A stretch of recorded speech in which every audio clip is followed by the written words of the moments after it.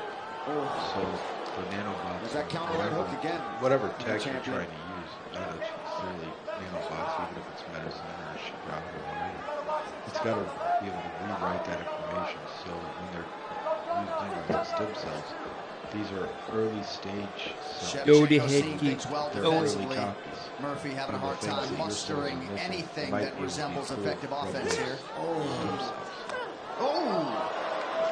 Yeah, but you're right. Wow. They probably, you know, they probably already made the human that could live for 1,000 years already somewhere in the lab.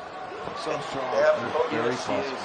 I mean, They that was have beautiful. secret She got to the body. programs and shit that Stepped nobody inside knows with the about. right leg They have as she cloned torqued her off to that fucking side, genetically rotated her down to the ground and CRISPR finds fucking herself back babies in top already. position.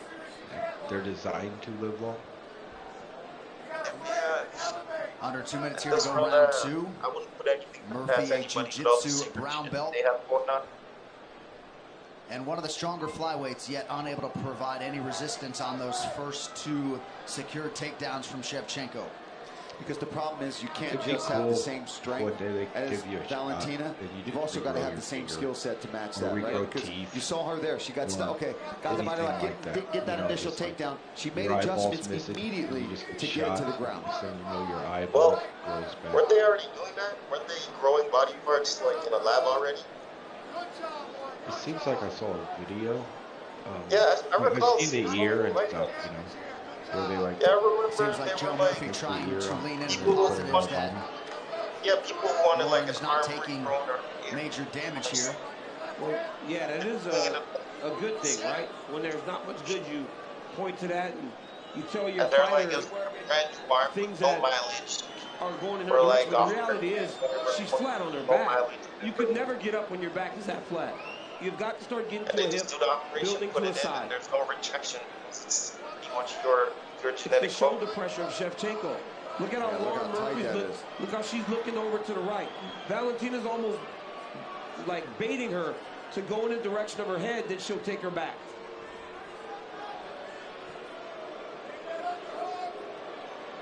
And the only reason Shevchenko has not passed to the mount Check that out, is check. because Murphy's doing a good job of hooking her right leg at times.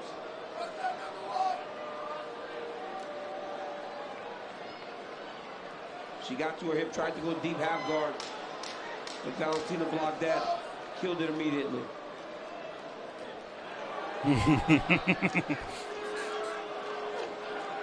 Nice elbows towards the end of the round. All Shevchenko through 10. See how much of his finger is missing? Take a seat. Grab a water, Pete. Take a seat right there, baby. Big deep breaths. And she's strong, and she's really leaning hard on that shoulder pressure. On the ground right there, when she's keeping that shoulder pressure on that side, try to get your right butterfly hook in as well to elevate her hips. Listen to me. You're doing excellent. You've seen everything that she's got. She's hit you with all of the best that she has, and you're still doing just fine. We're going to catch this, coach.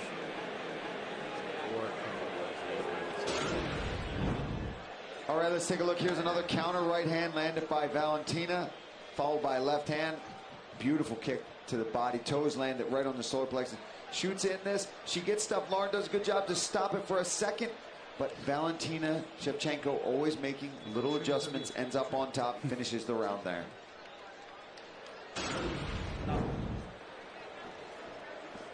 Wow. Round 3 is brought to you by P3, the official protein snack of the UFC. Mammy, you ready? Mammy, you ready? Fight! All right, Joe Murphy keeping it positive in the corner of Lauren.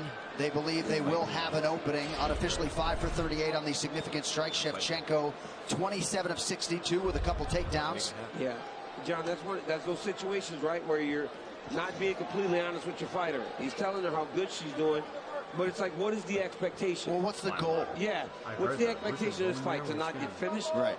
Or to go and win a championship? Because what happened in the first 10 minutes does not get you a title. Right. No. So you can't really gauge that as a positive first 2 rounds. And that's sometimes why you hear us say when you have a minus 1,500 favorite, we talk about the underdog maybe taking a few chances bordering that's on that something right there, man. recklessness The guy's just to whole try finger to sort moved of Yeah, I know, right? bridge that gap. Yeah, but I mean, you ever they're seen the trying people to where they win. were like You know, growing right the now, Lauren organs in the Murphy, lab, like she wants to win the fight, Yeah. but she Well, I hasn't seen made the ear thing was growing sacrifices in or a petri commitments to dish, anything and that's they going to give her a attached true it on chance. his head, but it's the same thing. Yeah, I've seen them grow the girl's ear inside of her head, inside of her forearm. That's fun to watch. Yeah, I saw that one too. She has Yeah, survived. who knows, man? They probably already made a human fucking animal hybrid somewhere in a lab somewhere, like Spider-Man.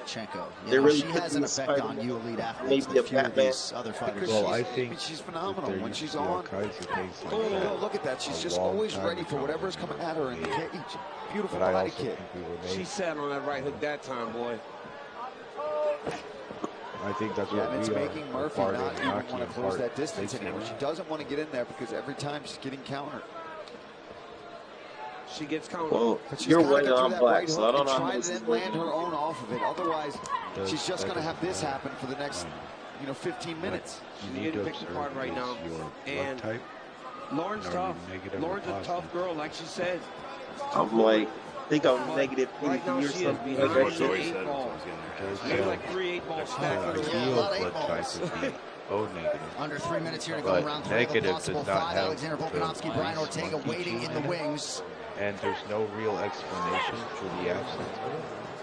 And the explanation is that's the Anunnaki. Valentina Shevchenko turned pro in 2003. We talked a lot about her head coach, Pavel Fedotov. He was mixing the martial arts way before it was cool. And Shevchenko very much talks like a champion that wants to fight until she can't walk anymore. Why not? Why not? I mean, it got the we've seen fights before where she's won and she's been dominant, but she hasn't put them away, right? But the problem is when you're as good as she is, you start to expect things. And right now, she's dominating Lauren Murphy. But the reason for after what she did to Andrade, you expected the fight to, look a little different to this point. So maybe we're judging her unfairly. Well, yeah, but it's just, but that's just you have, it's rather the dominant champ like that. You could fucking be black too. You'll have to say that again. I said you could be black too. It's just basically if your skin produces melanin or not. Gave her the right back punch. Right Because back. your ancestors were in a place where they didn't need that.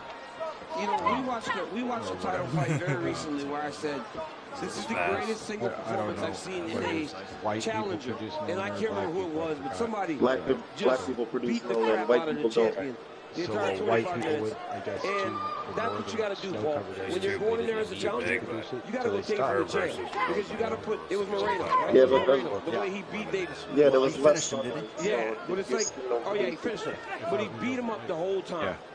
And it's a matter of going after the champion and putting doubt. Because if you don't put But I doubt don't think we're in the necessarily. champion's mind, they're going to just continue to do what they do, and that's win. Because winners win. And Valentina is not doing anything surprising. She's doing her bread and butter move. She's throwing that, At the very beginning, right jab, left hand, kick, couple body kicks, couple original takedowns when sets she of needs them. people. But she's And going to since keep then, doing that there's because been she's so having much success with increase. it. Say that you're any different from anyone else is kind of ridiculous, Yeah, like, what did they say in, like, in 100 years, we're all going to fucking Final remix 30 anyways? seconds of this third Well, I round. think we already are. We're just going to come to terms with it. We'll see if Shevchenko Maybe goes by for the then big we're takedown as she did in It's round not like 22. in Body 100 kick years, was we're there. really going to be fucking, like, really mixed. Anything you do, turning it into a And it mistake. seems like when she desires to You're talking wrap about her it being hands like around Lauren Murphy, she is able to do that But I very think- easily. She's timing her entries. Every We're time not all Lauren gonna be great. throws something We're not with all gonna intent, look she brilliant. misses big. So Valentina just level changes and takes her back. In general, you still have the same things that you do. Look at this right hand here. This is the first one that she really sat down on. I mean, good on Lauren for taking that shot. Then the jab, pops the nose. Because of the mixing. High kick. I mean, she barely missed. She caught her with the toes. Weed out anybody. And that's the combination you said you love, Paulie. Yeah. Well, when Lauren tries to get away, she throws a kick. Kick your legs are way longer than your arms. I believe it. You're doing excellent when you get in there. I'd love that happening sooner. If you go forward and start striking with her, she's going to clinch you up. Okay? You're doing fine in the clinch. You're close on that Kimura trap. Water's here when you need it. Well, defensively, every time we're backing up, she's throwing the same combo, ending with a leg kick. So we can't break straight up. We're going to have to step once, circle out. She's going to throw the exact same thing every time. She's going to throw left, right, low kick. trick So make is sure we're circling left. Championship rounds, baby. Hand position discipline, circle left. Well, some people they don't want to let go of that basic form matter. in the middle of the Round 4 is brought to you by Manscaped's Lawnmower 4.0, the official electric trimmer of UFC. Visit manscaped.com now. Nice job by our truck with that replay sequence, showing you Valentina Shevchenko's handiwork in round 3. Championship rounds are upon us.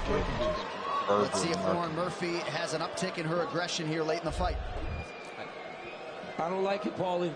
I don't like the direction coming out of the corner of Lauren Murphy. You see that a lot in boxing where the guys, they coach their sons and they aren't willing to tell them what's really happening. Yeah. I feel like that's what's happening in the Murphy corner right now.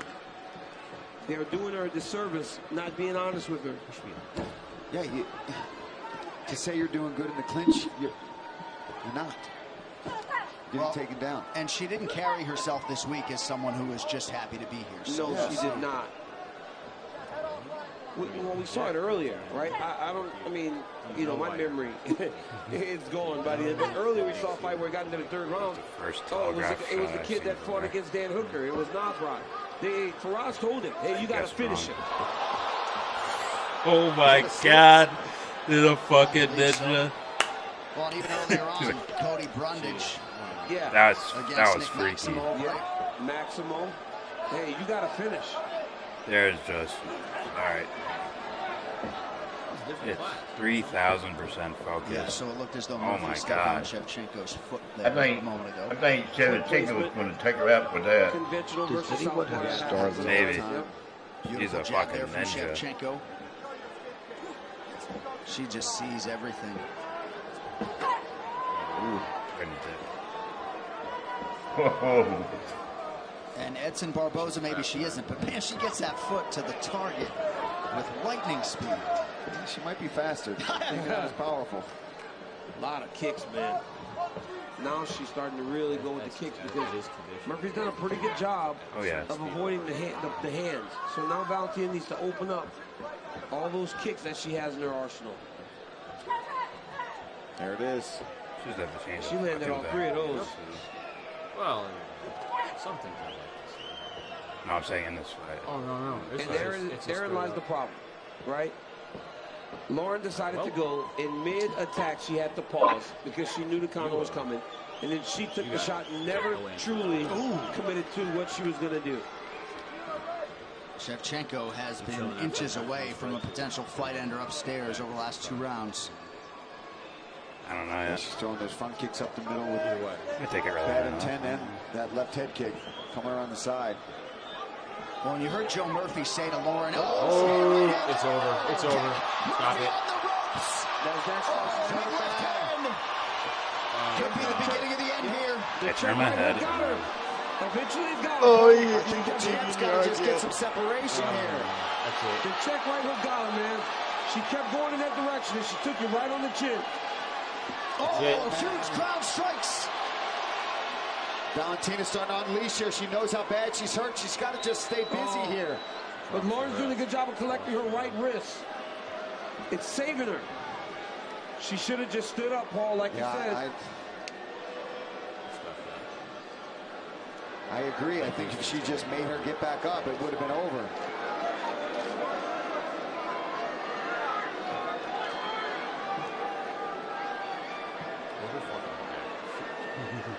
Still plenty of time with which to work here, round 4.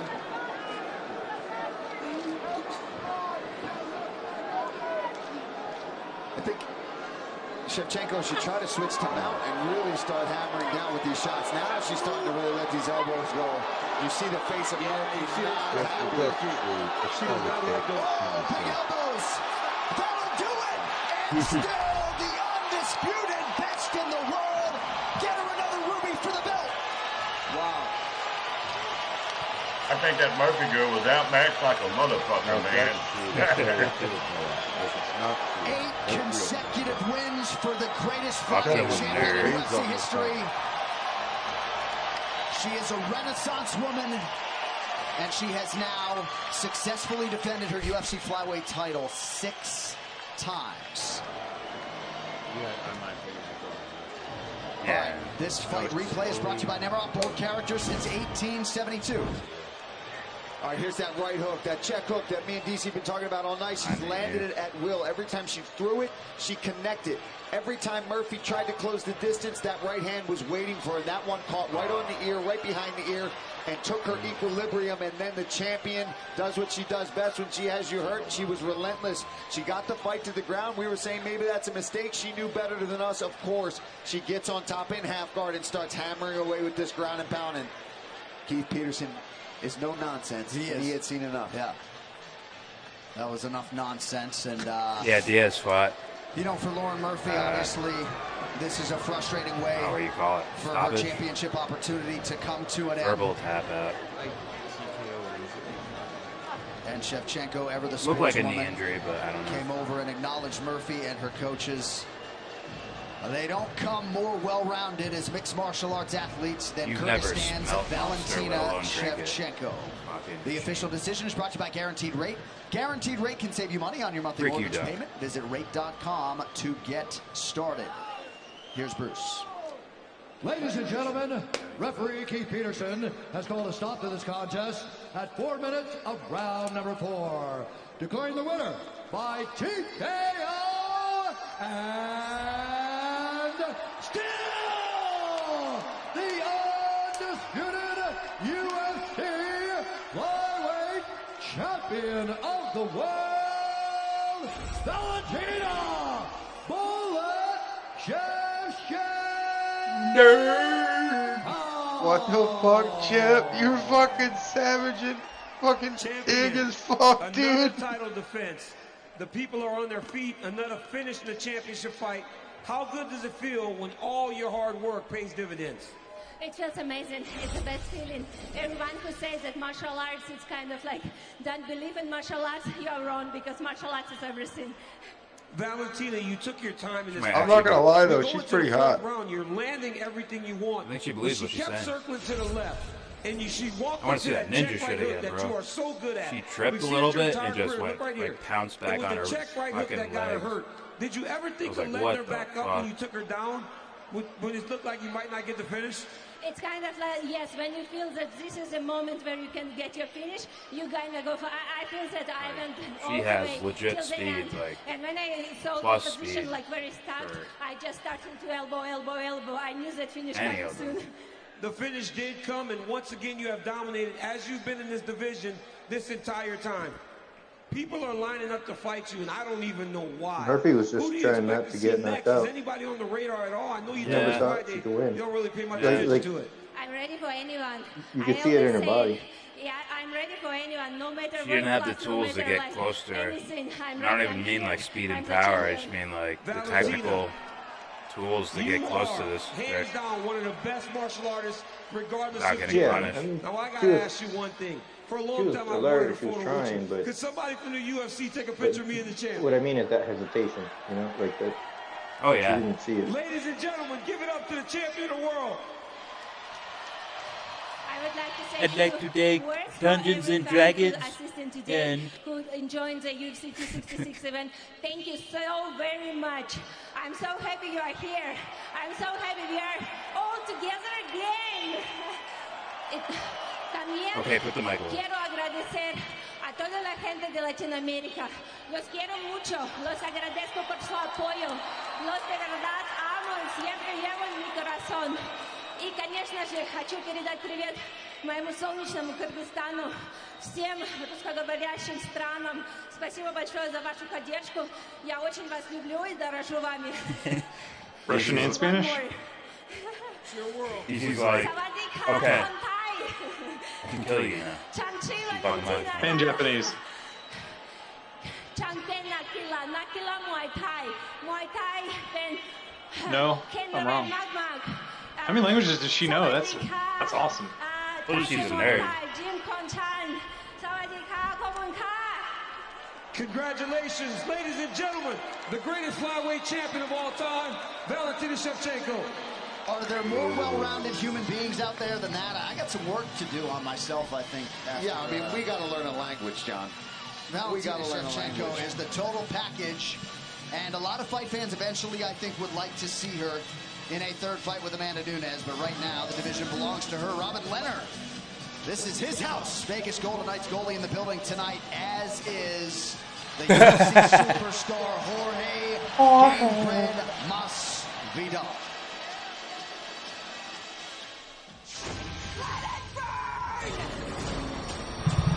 Michael Myers survived that fire.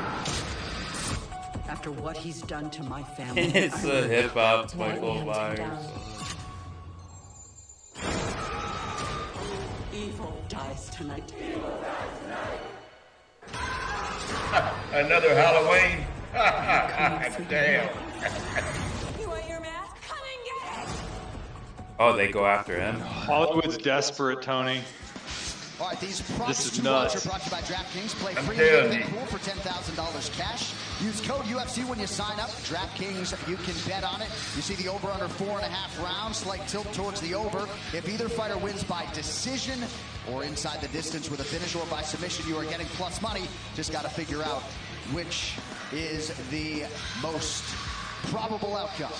All right, with that, we have arrived at the main event of UFC 266, Volkanovski versus Ortega, brought to you by Modelo, brewed for those with a fighting spirit. Well, a stint coaching against each other on The Ultimate Fighter has only intensified the rivalry between champion Alexander Volkanovski and challenger Brian Ortega. Tonight, a score gets settled with the UFC featherweight title firmly on the line. When you talk about the greatest featherweights of all time, the two names that are brought up are Jose Aldo and Max Holloway, and Volkanovski has left both of them in his wake. I am just a regular bloke from a small town who happens to be the best featherweight in the world, you know what I mean? I'm a world champ, whether you like it or not. Because Volkanovski is the Gold real milk deal. gives you Right? A movies. guy with big power, a guy that has great cardio. A right hand, Dale gets it down. I mean, it's just relentless. He doesn't let you rest. You need to be calm in the chaos, and there's only one way to do it, is preparation. In the gym, and you know, we are doing it day in, day out. And you know, we're preparing ourselves for war, we're preparing ourselves for whatever happens in there. Volkanovski with an incredible pace here, too. He's just putting a lot of pressure on Mendez. Mendez goes down! Alexander the Great has arrived! I'm not falling for that shit. New motivation that I have right now, you know what I mean? Like whether it's something I need to prove something, I don't know what it is, but there's still doubters out there. Maybe that's what it is. Maybe that's what's giving me this new fire in the belly, and that's good because I'm going to use it. 22-1, 19 consecutive wins. Alexander Volkanovski is an absolute stud, right? An absolute hammer. And I want them number one contenders, whoever people think can beat me, I'll take him out and show them the best of me. After the Max fight, we decided to move forward, get a whole new team, a better team, and now there's structure. Before there was none. I had third round finishes because I was trying to figure out a game plan while I was fighting. Oh, he's hurt! Navarro's in a world of trouble here! Oh, huge knee by Ortega! That's it! Now, I'm coming right off the bat with an actual plan. It worked well against the Korean Zombie. Well, they went to the lab and they recreated. They went and chipped away at all the bad things. And this version of Brian Ortega is a problem for everyone. Oh! Spinning elbow! If the fight with Zombie showed people that I got better, that was nothing. That was just me as a beginner. Now I'm stepping into a different zone, a different world, and I'm coming back even scarier, in my opinion. When a guy is as good at jiu-jitsu as Brian Ortega is, you don't want to go to the floor with him. And Volkanovski, he loves to take guys to the ground. He loves to put the pressure on. A lot of people are, you know, saying Ortega 2.0, he's going to do Alex and he's going to finish Alex, he's going to wrap that neck up. I love that, man. I love being the underdog. No one thought I was going to make it to the top. Mad Max I'm here, and I'm here to stay. There's never a point in the fight where I'm just trying to win by points, from knocking you out off your feet, from choking you out in the air, bring more of a war. That's something he doesn't really do. I really want to find out if he can. I just think he's fake. He plays nice guy, and I just think it's all bull. You didn't do Shut the up. You're just a person, ain't Little guy syndrome. He wants to start talking and he's getting annoying. That build ain't going nowhere! I'm just going to be too much in there. I believe he's going to crumble. The finish is going to be there. I'm going to be levels ahead, and I'm going to prove that. There's not a chance I'll leave it to the judges. It's going to be a finish.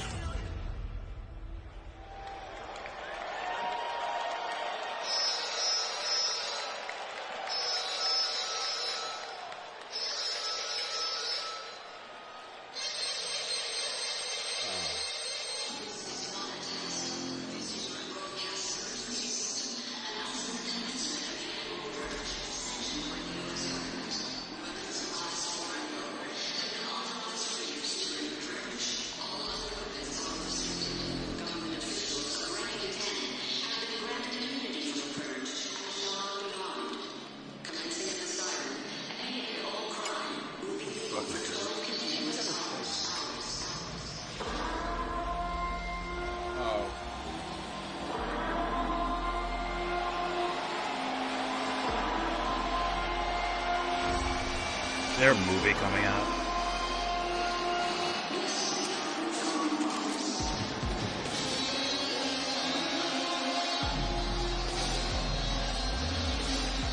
You're doing this for a movie promotion? Go fuck yourself.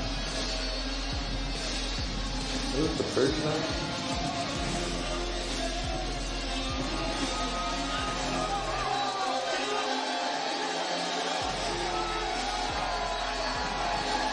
Here is your title challenger for featherweight gold, Brian T. City Ortega, 10th UFC appearance. He has been a pro dating to 2010. Daniel, the only man to beat him in mixed martial arts, Max Holloway. That was his first title fight in 2018. A lot of people felt like he needed to make adjustments after that fight. Man, did he make them when he returned, and that performance against Chan Sung Jung good enough to set up this chance tonight. Yeah, he absolutely did. And these masks are kind of scary. I had no idea what it was, brother. You guys just told me. Oh, the purge, yeah. So he's going to purge the featherweight division of Brian Ortega. Is that what he's saying? I mean, it's pretty badass. I'm sorry what he just did. It was pretty cool, right? Cool looking, yeah. It was cool. And I just think it's the mindset that he's trying to display tonight, that he's coming in here and even said, I'm not even here for the belt, I'm here for your head. And then you come out with these masks and you come out with the purge theme going on, and he's just letting everybody know, I'm here for business, I'm here to take Brian Ortega, and he's shooting Volkanovski's head off. And I'm pretty pumped. I thought that was pretty cool. It was cool. I just didn't know what was happening. Yeah. Brian Ortega put some time and energy into it, but he also put a lot of time and energy into righting the ship after the Holloway loss, getting better in all facets of mixed martial arts. And it was on full display when we were on Fight Island when he fought the Korean Zombie John. That was a 5-round unanimous decision win back on October 17th of last year. Tonight's Prep Point is brought to you by Modelo, brewed for those with a fighting spirit. So Gracie Jiu-Jitsu black belt, you know it. Oftentimes it can be a case of pick your poison, right? Volkanovski doesn't want to hear any of that noise. You see some of the credentials on T-City. He is a finisher for sure. Third most finishes in UFC featherweight history. And he has so much confidence in this team that he has built, right? We shout out his former boxing coach, James Lurson, but after that Holloway fight, Jesus Avila was brought in to do the boxing. Paul Herrera has been doing his wrestling. Jason Park on the Muay Thai side. Mike Safai with strength and conditioning, and he just feels like this is the championship team. Tiki Goshen, his manager, that's going to take him to that next level. And of course, Henry Gracie has been the staple from day one. T-City. 3 times he has gone 25 minutes in his professional career. Former RFA featherweight champion. He has been focused this week, a little bit subdued. He has. Perhaps a little bit put off at times by Volkanovski's venom. But now, those words give way to the action, and we await the champion who has only won his last 19.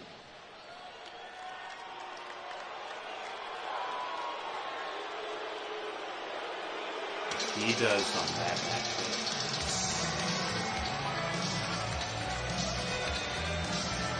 Here's some Australian Western. Or country.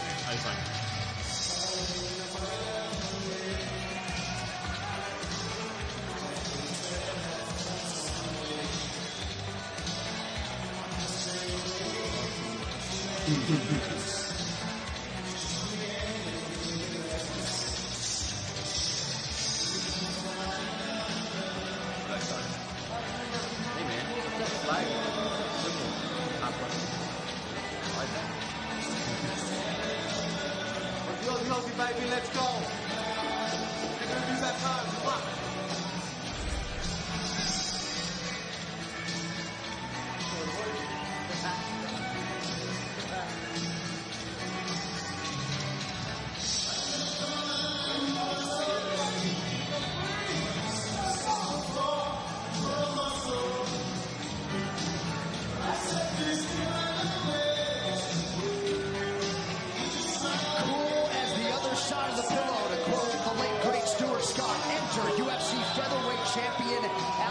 Volkanovski.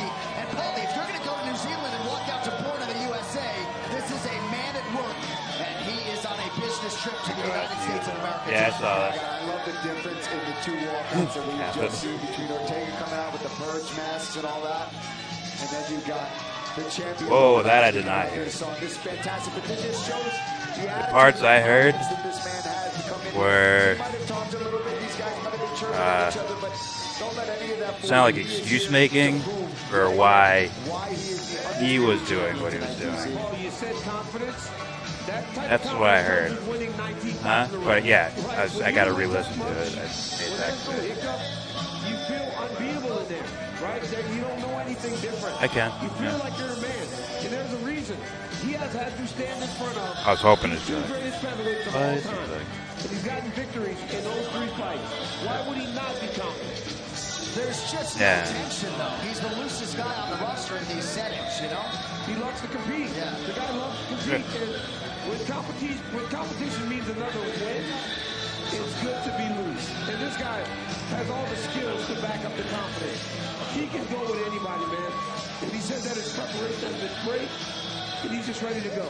And that right there was the man who puts it all together. Joe Lopez out of the freestyle fighting gym. Volkanovski didn't train in New Zealand at all at City Kickboxing for this fight. Craig Jones helping him on the BJJ side, and he wants to continue what he has described as the great reign here tonight.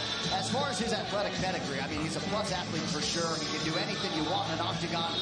Former rugby league standout for the Warilla Gorillas, played as high as 214 pounds. But in mixed martial arts, he talks a lot about his fight IQ and the fact that he can play chess when a lot of his opponents are playing checkers. Brazilian Jiu-Jitsu brown belt, national wrestling gold medalist, and Volkanovski making his second defense tonight. These fight odds brought to you by DraftKings. Play free in UFC pools for $10,000. Use code UFC when you sign up. DraftKings, you can bet on it. So Volkanovski was in that minus 160 range for a lot of the week.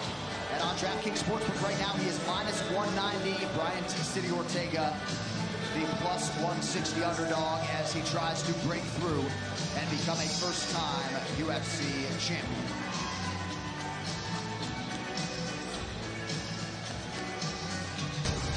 All right, 12 fights down. Our final act to come as we get you this championship tail to tape. Alexander Volkanovski is 32. Brian Ortega, 30 years of age. Ortega, the taller man by a couple of inches, but it's a 2.5-inch reach advantage that resides with the champion, the Volkman. Here now, Bruce Buffer. Ladies and gentlemen, this is the main event of the evening.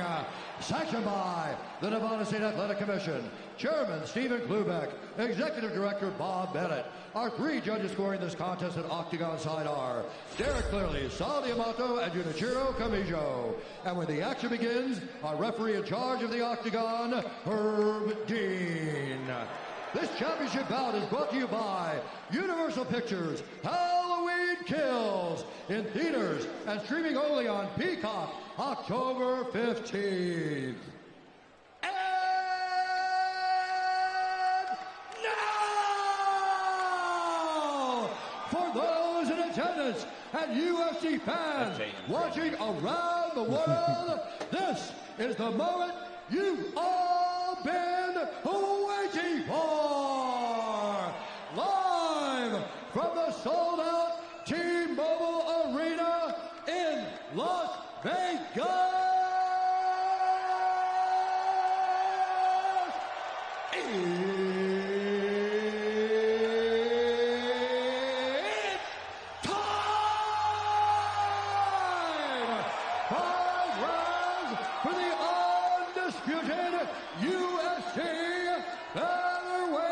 Championship of the world.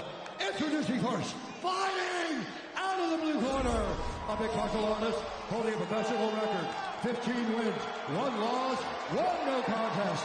He stands 5 feet 8 inches tall, weighing in at 144 pounds, fighting out of Los Angeles, California, presenting the number 2 ranked featherweight contender in the world. Brian T. Ortega!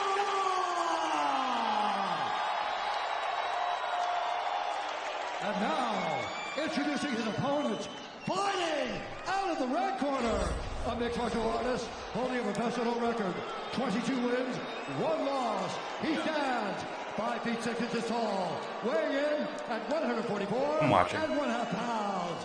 Fighting out of Windsor, New South Wales, Australia, presenting the reigning, defending, People don't like him. UFC heavyweight champion of the world, This is me just guessing. Alexander the Great Volkanovski.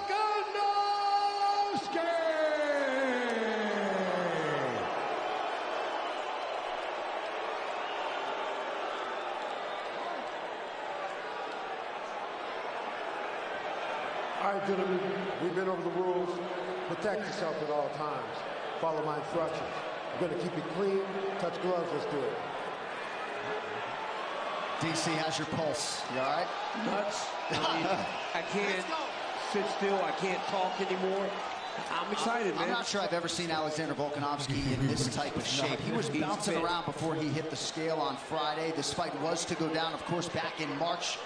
A little delay due to COVID-19, and it shall be done tonight.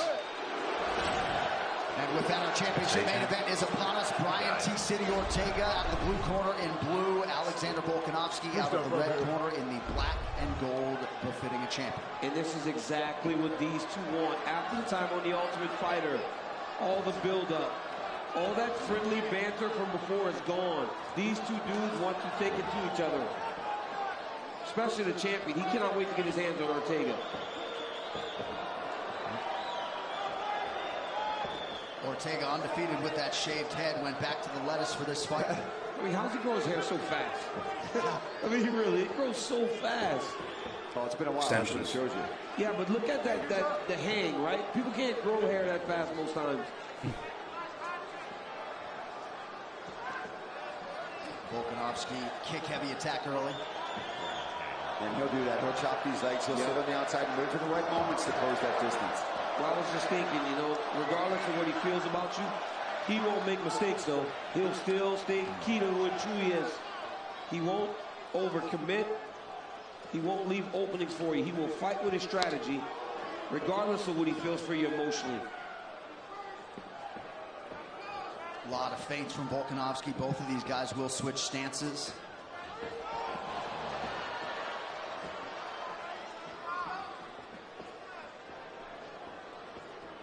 And this is what Volkanovski wants. You see how he's got now? He's got T-City backing up against the fence on the outskirts of this octagon. That's what he wants. Both guys landed good jabs there. Ortega's doing a good job of checking these leg kicks. Ooh, right hand there from Volkanovski. And a nice quick counter from Ortega.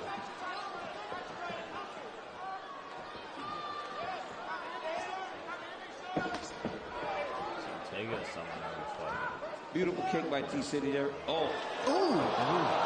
Jab. After Volk landed a nice right hand. Ortega was sitting. Both fighters start to open up a little bit. Couple minutes gone by round one. Look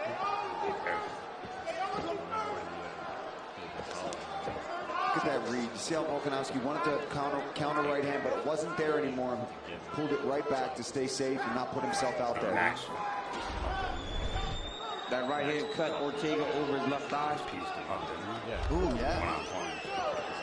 Nice stick there by Volkanovski. There's another right hand over the top. See, and that one was there, John, because he had him rushing in. He had Ortega trying to close the distance. T-City just out of range with that jab. First fight, I think he won. Second fight, match probably. Beautiful jab there by the champ. But then again, you know, he closes distance, man, so well. Look at his footwork, dude. His footwork is constantly on you. And now there is a little gash under the left eye of Volkanovski. Yep.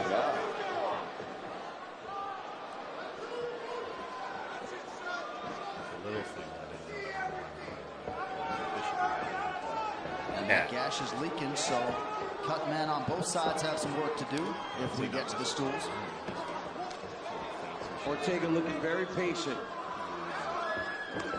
not overextending himself. And we saw that begin to show in the zombie fight. And even now, he's doing the same thing, taking his time, trying to find his spot.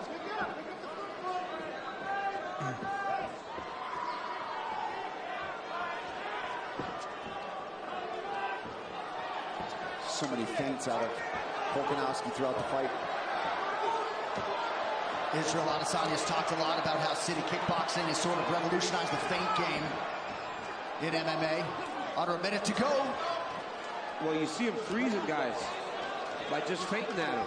Good slip and counter right there from the champ. Too aggressive.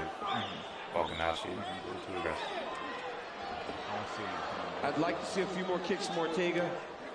Volkanovski's going both up top and throwing on the kick. Nice punch there by Brian. Like really amped. That's a couple times in the round that Ortega has backed Volkanovski up with his hands. Oh, another good jab by Ortega there. Let's put his up.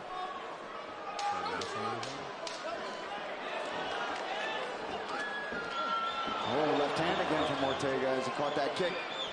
Volkanovski goes in and out so fast, though, man. Before he gets countered, he's out of range. Ooh. When he throws that 1-2. He's a little too hyped. Yo. You're good, boss. I'll be back in one. All right, man.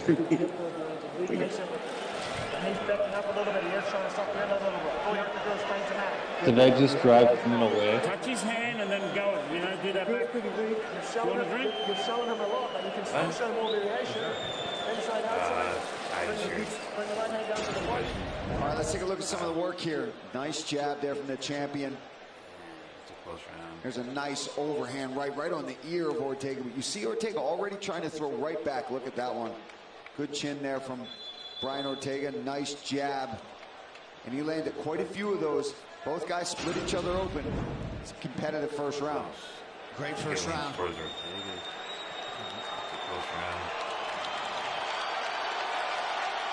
Crowd enjoying the back and forth nature of it. Unofficially significant strikes, 21 for Volkanovski, 18 for Ortega. Far more attempts for T-City, 52 to Volkanovski's 29.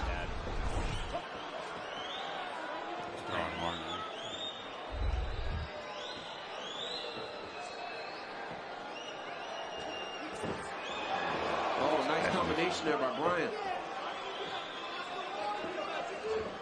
He's catching his legs. Volkanovski's got to be careful going to these kicks to the body. You see Ortega doing a really good job of catching them and countering. Because Ortega's so much taller. Because Volkanovski throws that kick, he cannot reach with his hands. But Ortega can. So he's landing whenever Volkanovski tries to throw that blind body kick.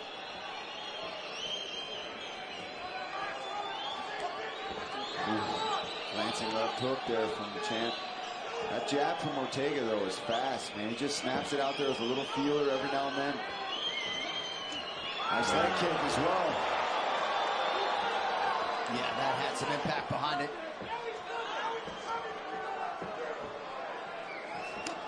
You know what the fuck it does now? The body.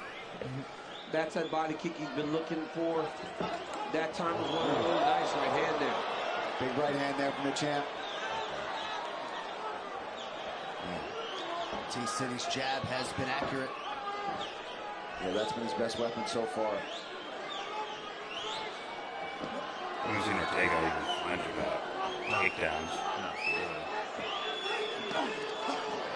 Oh, nice right hand there by Volkanovski. Dropped down, landed, did so again. Ortega's got to move his head. He's got to get back to moving his head. Ortega lands a right hand. Yep, beautiful right hand there by Brian Ortega. 3 minutes now to go, round two. Ortega's got to move that head before the engagement starts. He can't try to time it. He can't try to wait for Volkanovski to go first and then kind of slip. He's got to just kind of move it before. He was doing it early. There it is. Just those little small movements are enough to not give him a target. Volkanovski, yes. Oh, Volkanovski adjusted masterfully in his last title defense against Max Holloway, dropped the first 2 rounds, made the requisite changes, and was able to emerge by split decision there by retaining his featherweight title. And that's one of the things I respect about Noise, right? His ability to adjust on the fly as he's just touching Brian Ortega right now. Ortega barely flinched after that huge elbow, but that was one of the more significant lands of the fight for Volkanovski. Well, we saw that when he fought Holloway, right? Ortega's not going to give up on himself, man. He's a tough kid. He's not going to show anything that hurts him. He's extremely durable, extremely tough, and now he has the skills to match that toughness. Good jab a moment ago by Volkanovski. The father of 2, Ariana and Airly. No doubt excited to see their dad whenever he can make it home. Nice 1-2 there from Volkanovski. Both balls wearing it pretty good, but Ortega especially so. Nice little advance there by the challenger. Coming up on a minute to go, round 2. Yeah, both guys showing incredible hand speed in this fight. There's another nice leg kick there from Brian Ortega. It's like 3 of them now. Yeah, I think he should stay on that. Keep using his boxing combos, and every now and then, if you get the champion backing up out of range, chop down and land a leg kick.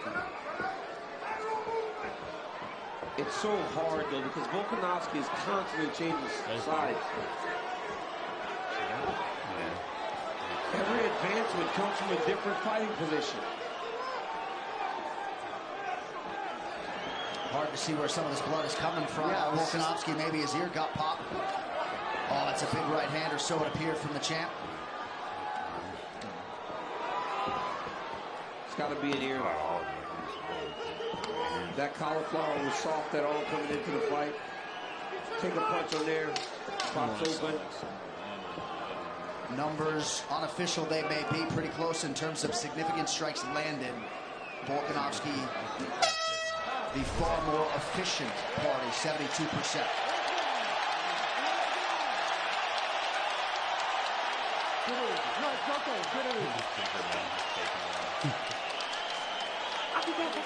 Breathe. Give me the water. Breathe. Look it. Okay. We got to change it up. He's pointing you. I need that front knee picking up and clashing. He's coming to you now. So you got to fucking go. So I want you to touch, touch, touch.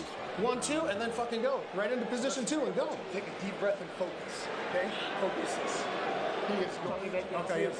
Even if you miss, usually when you miss, you still chop downstairs anyway because your nose, upper body's pulled back. Yep. So just go back to that. Hold that here. If you kick him good anyway, he's going to be off balance. Okay, yeah. This is way too slow. Here we go. Stay sharp, Alex. Stay sharp, brother. Yeah. Let's go. Round 3 is brought to you by P3, the official protein snack of the UFC. Exciting stuff through 10 minutes. We call on the coach, Dean Thomas. Dean, this is the best luck. You know, Volkanovski's getting so much work done because of the feints. Ortega doesn't know when it's coming. He has to be able to disrupt them feints. And the way you do that is assume that it's going to be offense. Just step in and just throw something. Anytime Volkanovski flinches, Ortega needs to step in and throw something. Thank you, Dean. Valuable analysis that. Ortega working off the jab here early round 3. Love the corner work of Ortega's corner. Yes. They told him the truth. He's outpointing you right now. He's getting out ahead I of you. keep thinking Ortega like the Nicaraguan Nicaraguan more president. because he's had some success. Now you got to start letting your offense fly. Political jokes. Volkanovski Sorry, told keep us that to a minimum. that against the Say Korean what you want, champion, man. Brian Ortega looked like a world beater because the zombie. No, I just came in that his movement would give him a lot of problems until without this point, I wasn't seems like he watching was the right. stream. Okay. Yeah, there's a big difference between the way that Volkanovski Doing fights you forward. and Korean Zombie. He marches forward, he plods forward, Oh, he relies on right bigger shots, whereas the champion can sit here and pitter-pat, kick your legs, take you down. You can do so many different Got him things. again. Beautifully timed by He hurt him. Volkanovski. I think that right hand hurt him a little bit, John. Oh, head. I think he hurt him. Head clash. You said it was a head clash? Oh, yeah, it was a head Missed clash. on the right hand. Yeah, he missed. It wasn't a punch. How unfortunate is that?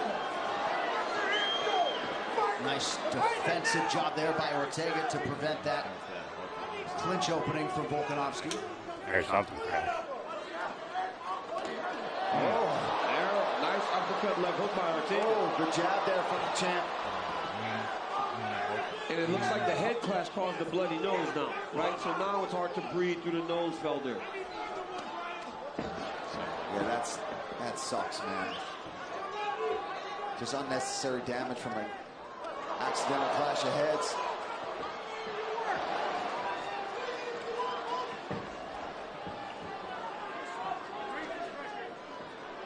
And because of that, I mean, the face of Ortega really starting to show it now, but yeah, unfortunately, part of that is not even from the punch. Yeah, that nose is leaking now, DC. Oh, man, good, beautiful combo there from Volkanovski. Yeah, that punctuated left hand ain't gonna help matters for Ortega. Now he connects with a left. Another good jab. Man, Ortega, though, to your point, Daniel, heart toughness, yeah, not a problem. No, man, this is a kid from Los Angeles, right? Tough kid, fought his way out of a lot of tough situations, and has made himself a star. Uh-oh. Might be it. Uh-oh. That's it. Oh, no. He's got a tap, though. That's a tarantula. Yeah. That's a tarantula. Oh, shit. He's still in top position now. Now you gotta turn. Oh, he swiggled him. I saw that happen. Like fucking. That I had flashback. Get up. Get up. Championship medal for Volkanovski. 9 to go round 3. Oh, man, that's hard right there, buddy. You can't teach that right there. It's hard not to panic when you're in that mountain. Volkanovski right back to work now with the ground and Oh, pound. yeah. Close guard of Ortega. I think Fuck, the champ man. is pissed off. You know what I mean? He wants to get you back for that one. Man, Ortega jumped on that neck. Yeah, no time. He had a chance. He punched himself out. Look at Volkanovski. Got squeezed like that. Got out of it. He's just taking hits. I don't want to see a silk. Up, triangle. Come on, Ortega. Oh, no. I called it. Come on, Ortega. That's it. He's got 40 seconds. Oh, Yeah. Oh, God. You didn't do Oh, so hell good, yeah. Nice. Oh, my Fucking fucking nice. This guy's. Yeah.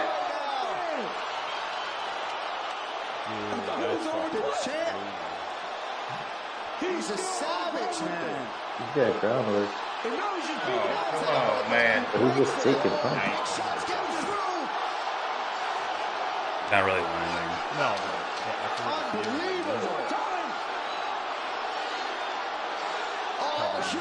He's just trying to get the round. One of the best title rounds you will see. Oh, man. Motherfucker. Ortega spin. He's done. It is going to be. He's done. Oh, he's tired there. Ortega looks spent. Herb Dean is watching the action closely in that blue corner. They got to put water all over his head here. They got to try to shock him a little bit, Felder. Oh, yeah, they got to do something. On him, shock him to get him back. Oh, that eye is swelling shut. Yeah. Forehead lumped up. He gave his best shots. Yeah. He got the triangle off. He got the guillotine off. Those are his Two best moves. He gave his best shots out there. This is where you dig. Hey, this is where I got to dig, baby. This is it, Brian. Hey, he's exhausted. We learned on the first choke. We catch him on the second choke. Let's go. I need a blast double. I need a blast double. Here we go, baby. Let's go. I'll have 3 tins of Copenhagen, a 6-pack of 4 Locos and a pack of condoms. I'm going to YellBRo tonight. Visit manscaped.com now. Can we just like watch? We got to talk for these fights. I have a tiny penis, and it is the color white, if you consider that a color. Precious little baby penis. What did he say? He said he It's not the size of a man's penis that matters, it's the shade. It's a blonde-haired, blue-eyed baby penis. What a champion, though. Alexander Volkanovski, look at him. Look at him, staring him down, the Terminator. Can you see? Can you see? How many fingers? Can you see too? How many fingers? How many fingers? Gordon, who do you think's going to win this fight? So far, you work Chip kind of looks like a piece of shit. 1, 2. I think Ghost Bracelet Tips is going to win. Because the champ's going to go after him and try to get him out of there. How many fingers? All right, so Ortega is able to pass that test from the ringside position. Championship rounds are upon us. I do have a little bit of hair on my nipples. Like, don't be fooled, I got a little hair on my chest. And certainly some extra recovery time there, potentially, for Brian Ortega. He needed it. If you're Ortega, Listen, I would have more hair on my chest, but ladies are always sucking on my nipples. It rubs the hair off raw. That's not how that works. You ever puts hair on your chest? Yeah, girls do that. And now he's right back in your face. Listen, ladies, I need a little hair on my chest. Apparently, Volkanovski does not need to breathe much. Testosterone, so we need the girl Incredible after being in those submission attempts to just throw that much off. YellBRo's been feeding me estrogen milkshakes so that I can play Call of Duty with him while I sit on his lap. Dude, he doesn't want a heavy person. sucking his dick. It's not an estrogen milkshake. Dang it, Prop. Taught you to swallow. Listen, I like muscle milk, and YellBRo provides the best muscle milk on the market. And situations, you got to think Volkanovski spent a lot of time trying to get out of those spots in training. You just watch the training that these guys Eugene is constantly pushing them to the limit and then making them focus on simple things. And that's what really get drilled into you in this combat situation. You've got to be able to perform under. I could suck a YellBRo through a garden. No.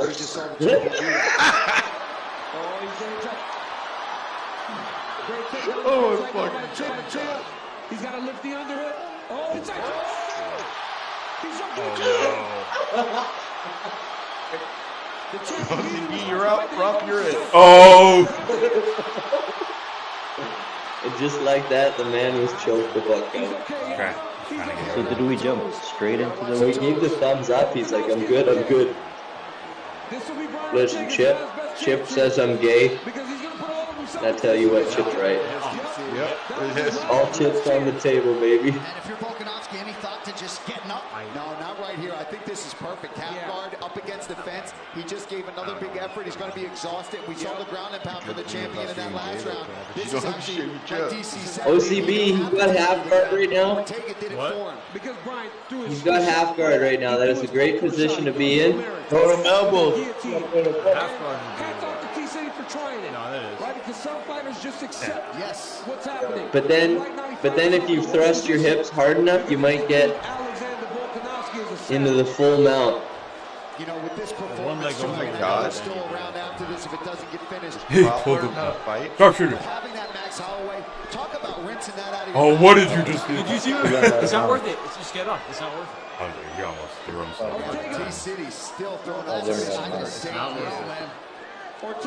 If I know Jesse, and I don't, he probably knows how to mount a man faster than you can say frickin' Chuck Liddell.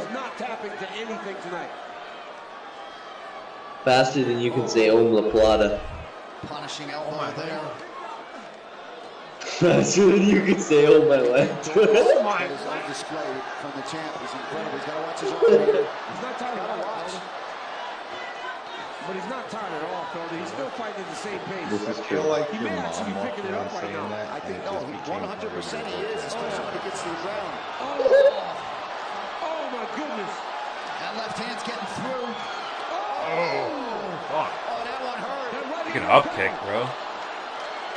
Next level takeaways for Ortega, but this could be the end. He's doing just enough. Herb is ready to jump in right there. Saw that? He rolled. Action right in front of Dana White here. 1 minute to go, round 4. I mean, this dude is beating up Brian Ortega bad. Alexander Volkanovski. Champ might need a break for a change here. My goodness.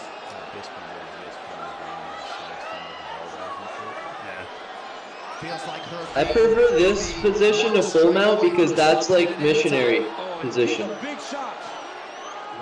It's the most sus, and then if you really get close to a man's ear and you whisper in his ear, it's bound to creep him out. You are so fucking vanilla. Volkanovski will welcome Ortega back to his feet. Volkanovski is, I mean, this dude is conservative. I prefer the missionary. Earlier. Like this morning. I mean, earlier. I never white thought. pedophile. I mean, this guy is an unbelievable You're shape. everything Chip says you are. Listen, Chip. I only like Volkanovski, Ortega, Holloway. I only like missionary style because the Jesuit priesthood, like Tuesday Heretic says, rules the world. And honestly, He just fucking called me he Chip. stopped in between rounds. He made it to the corner. No, I was hypothetically speaking to Chip. Oh, man. okay. I was like, don't be doing the dumpster bullshit with Chip. Last round. I know your voice is a This is dumpster. about fucking earning it. Okay? I can hear it now. I need you to use your hips when you're on the ground. Number 1. Number 2. I've learned the American dialects, people. Close. Were you mixing them up? Yeah. Go your right distance, and you pick him up on the outside like you can do it. Dude, Doug would say dumbest fucking shit, and then he'd be like, okay, Opeth, blah, blah, blah, you shouldn't say. And I'm like, what the fuck, that wasn't me. The tone is similar. They'd be like, that goddamn Talmud's disgusting. Be like, okay, open. That's what he did. UFC 266 is one they will be talking about for some Or I'd make a fucking badass point and he'd be like, wow, Dumpster, you really fucking surprised me there. It's like, what the fuck?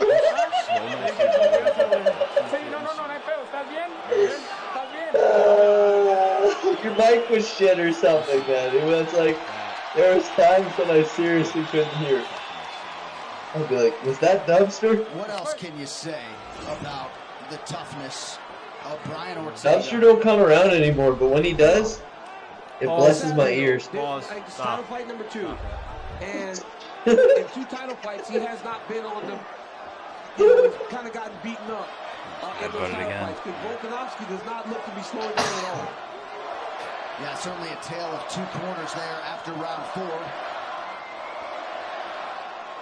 I'm not saying this is the Holloway fight. Come on, Ortega. But man, Come on. Alexander Volkanovski looks phenomenal tonight. And Brian Ortega's toughness. And will He's trying to grab his left hand and suck him in so he can throw that right into his goddamn shin bone. Volkanovski and Holloway. I mean, yeah, by far 2 of the best featherweights to ever do it. And you know, But then he might get a kick in the head. right? He's not. Every time this fight hits the ground, he keeps trying. So until this final bell rings, Volkanovski is not safe. But he's not even fatigued. I think braided hair Billy Blue Bottom there might just win. He might catch a lucky one. Yeah, just no emphasis. Yeah. And it'll piss everybody off. To shoot that. His corner's asking for a blast double, and I agree, maybe if you had the energy. There was a nice elbow landed in tight there by Volkanovski. Beautiful right elbow, because now Ortega's tired. So he can reach with his hands and grab him to gauge his distance and then throw the elbow. Ortega has certainly...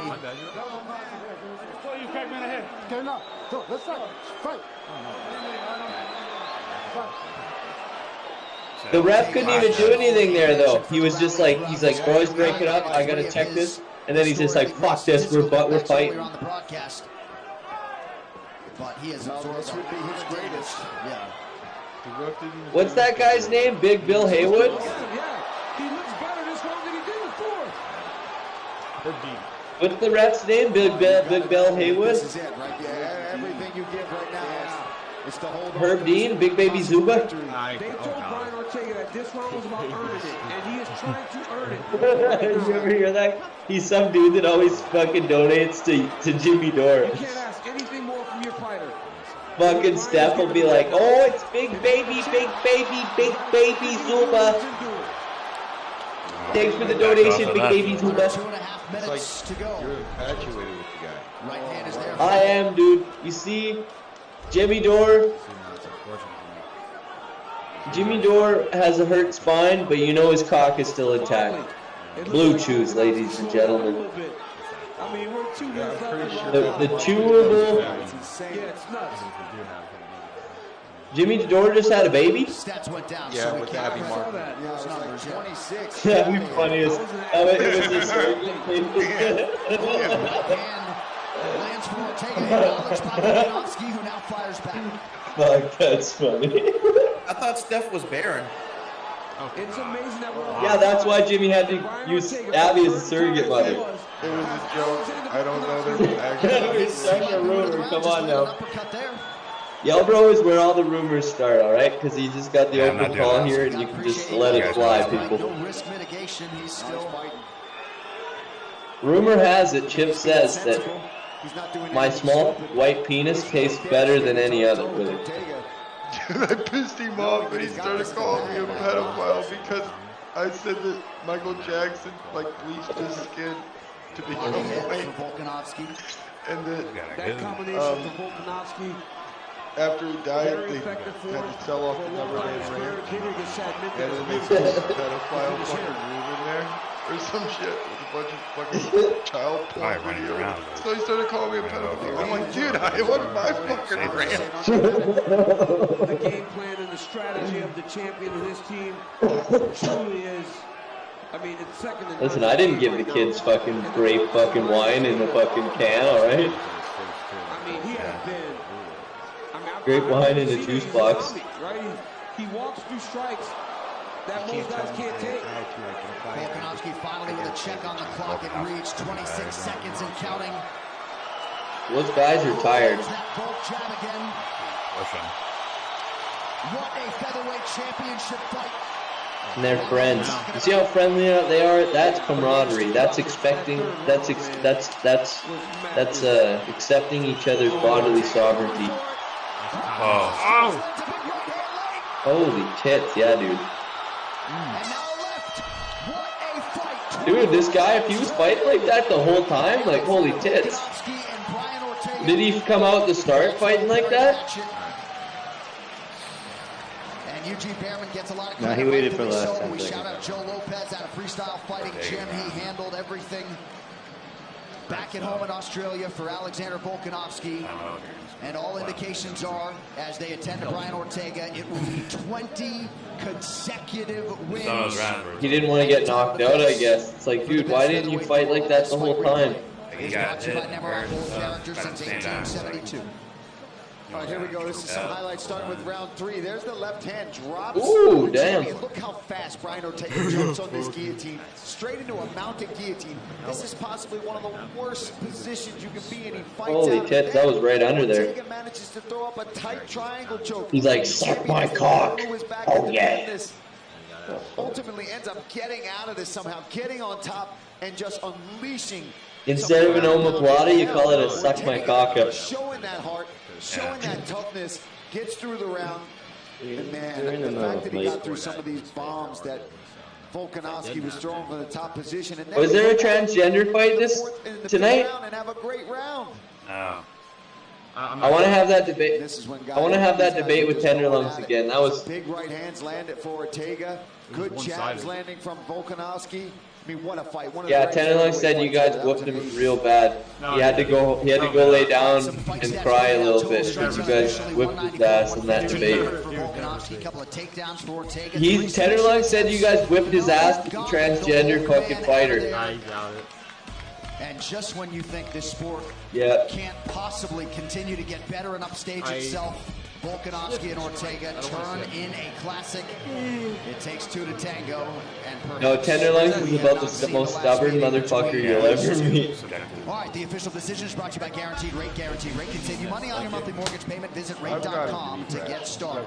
One final time tonight. Oh yeah. But he definitely is the most stubborn motherfucker. After 5 rounds, We go to the But then, so is YellBRo.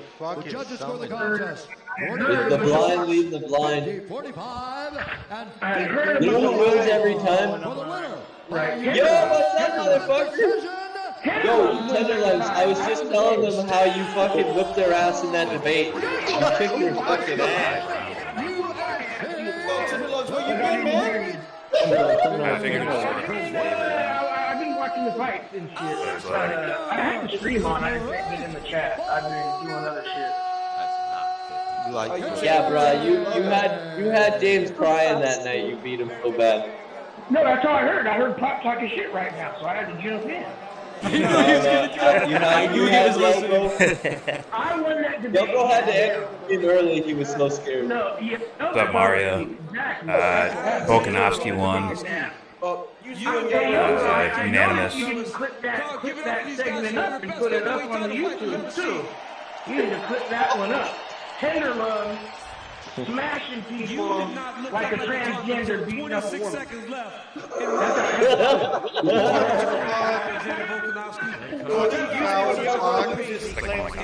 So smart at the same time. Oh, he lost Yeah, he that. doesn't do that. He lost twice because he lost the next day too. He lost that night and he lost the following day. Hey, baby, it's all in the hips.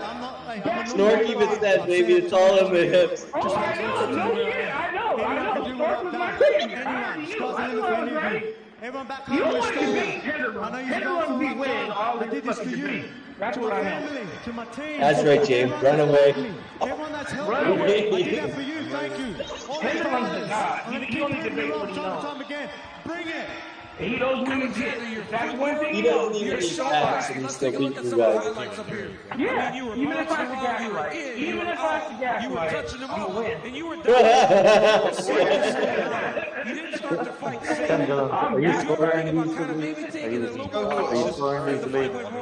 you were winning. Obviously, when you got some of the submissions. Are you scoring these debates? Because you always do. Oh, scoring? No, it's just automatically Tenderloin. Man, he's good. Obviously, I'm It's not automatic. say he's on my level. I was trying to get him as God, much he's as I just could. like Jordan. I thought I was in his head. Yeah. No, I agree with you. That's the thing. You'd be like, yes, Tyler won that one. Proved himself. That's the part. You'd be like, yeah, he's right. You are the featherweight champion of the world. Is it finally time for people to put some respect on your name, Alexander? About fucking time, 100%. Yeah. He's too young for him. Because I'm going to win that debate. Price is too young. I love you. Okay, we're gonna debate, and whoever wins gets Jackson Hinkle's fucking steroids supplied. Yeah, Jackson Hinkle needs to be the prize. We ain't playing for no women as a prize. Okay, Jackson fine. Hinkle's the prize. I guess the winner gets Jackson. Okay, Jackson Hinkle debates Yeah, for I'll his take life. his booty. Yeah, I'll take Jackson's booty from him. Wait, why No is problem. Q not too young for you, but Jackson's not? Man, you guys put on. Well, because he's not 23, he's 21. Like with a straight guy, you know, they don't want no gay shit to happen to him, so that's when you punish him. It's gay shit. Yep, exactly. Have you seen Boondocks? But no loser. Not gonna lie, ESPN's kind of fucking No whack. loser, it's all fit. You seen Boondocks, you know what I'm talking Really about? suck. Trust me, guys. I tried to But I get it. gargling. You seen Boondocks, you know what I'm talking about? And I was like, fuck. What I'm talking about? He's a champ for a reason. You know, I like love it. him, let the respect. And I I love love that shit, but it was whatever. And we can do But this. We gotta get the fuck out of here. I need to down with that. You guys make me feel so happy. I like it and I want Every time I fight, you guys cheer me Way on of the the hallway. And Yeah. no matter what, I'm always here to put shows for you guys. There's a lot of good shit on It's this time to go back in there and find this ladder, get better. I use that quote a lot. Evolving. And even though, you know, we come up short. I used to like doing the Uncle Ruckus How we get up and I'd be hitting everyone with Uncle Ruckus. And that's a Mexican heart for you. Thank you guys from the bottom of my heart. I have hit Thank you for a fantastic performance. I wish on Instagram that you can't post GIFs, man. I can't wait. I'm back. Well, Twitter's garbage now, I heard. So that's Both disappointing. handling those thank you, post-fight YG, for interviews landing with that class rock and maturity and sportsmanship, and it Yeah, I did seem know. like Oh, a I step used out to of love character hitting at times for everyone with Alexander Uncle Volkanovski. Ruckus. GIF, whatever. 50-45. Oh, that was the last fight? Unanimous. Yeah. Yeah. I knew Volkanovski was going to win. Man, Nick Diaz went out badly. First one or two, I didn't really hear too well. Now YellBRO is I gonna heard 50-47. YellBRO's gonna play some Jackbox. all over the place. Oh, that'd be nice. I can play some Jackbox. I know YellBRo wants to. He wants to invent something, present it to the world. Nope, Call of Jackbox Duty. or Jackbox or Knockout. Try Knockout. Yeah, Call of Duty. Come on, you motherfucker! Yeah, Call of Duty. Yeah, You addicted, I got all these other. goddamn war tyrannical. We might as well play shitty Madden. There's no way.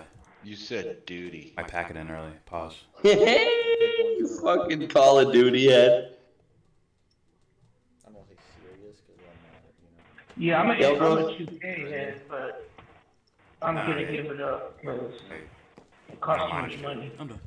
YellBRo, what are you playing? With that. What are we playing? You play fucking Call of Duty. I am not gonna play Call of Duty with you. I'm playing Driving Home Simulator. Driving home simulator. What's that crap? Oh, dude. Oh, he's driving home. Okay. He's gonna play Euro Truck Simulator. And I'll hop back on Discord just when I'm in my home. YellBRo, don't leave, James. What's up? James wants you to sleep over, spend the night, sleep on his fucking on his weight table thing, like the thing you do bench presses on. James's house.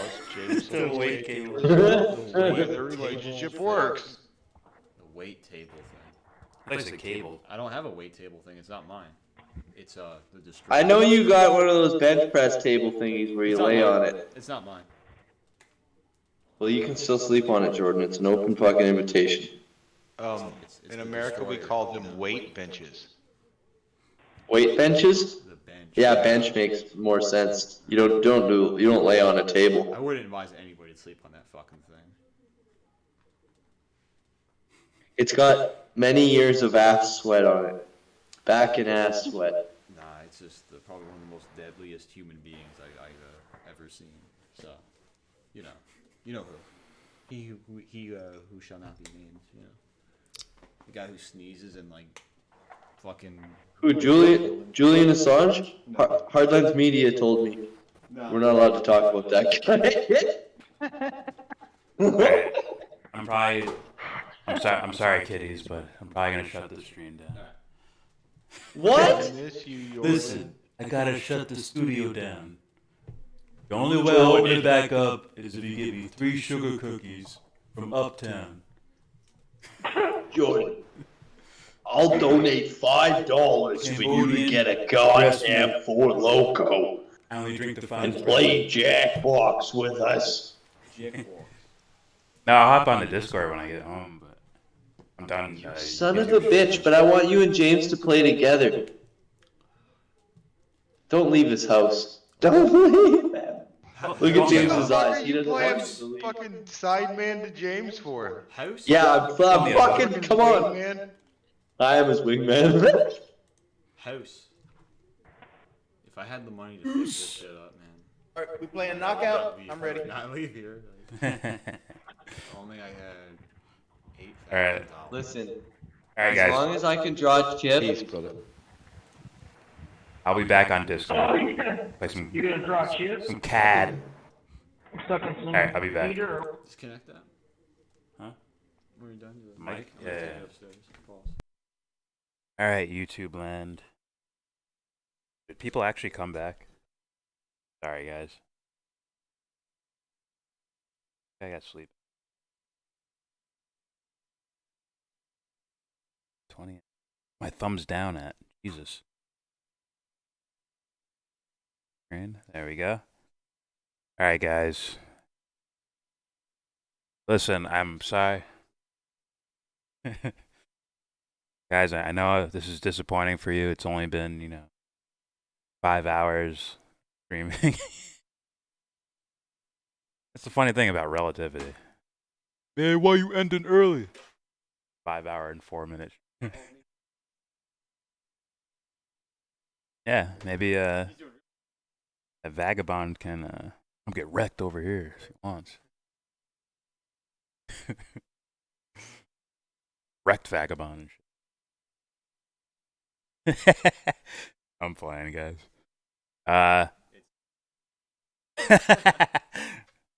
It's whatever. All right, thanks for hanging out. Please, please do not forget to share, support, hopefully donate to Devon's Journey to Recovery, to helping victims of Africom, Cohen Daly, the Australian boy. He must know Volkanovski.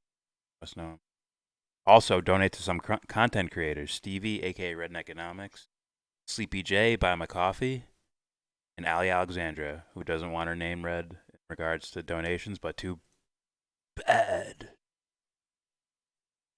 Snails don't have authority over here. Donate to all of them, support all of them, share all of them in the description box. And with all that said, give this video a thumbs down. Say you wanna get in, and then you wanna get out. When you get the money to buy yourself a car, so how will you wear your leisure? You zipper back and front on the fence together. Weekends in leather.